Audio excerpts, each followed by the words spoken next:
Hi friends, இன்றைக்கி தைப்பூசம் காலையிலே 4 மணிக்கு ஏந்து எல்லா வேலையும் முடித்து மன திருப்தியாக சாமி கும்பிட்டாச்சு. என்ன சமையலுன்றது நான் லிங்க்கில் கொடுக்குறேன் பாருங்கள்.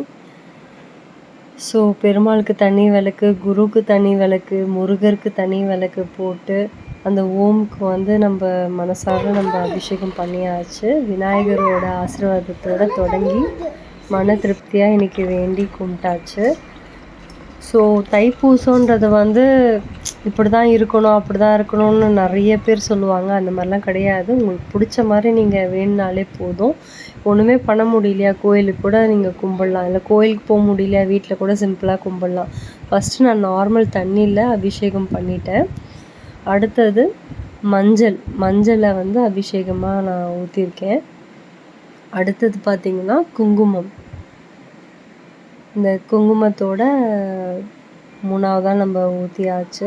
ஸோ இந்த மாதிரி தான் செய்யணும்னு கிடையாது. மன திருப்தியாக உங்களுக்கு என்ன பிடிச்சிருக்கோ நீங்கள் அதை செய்யலாம். 4வது விபூதி நான் வச்சுருக்கேன்.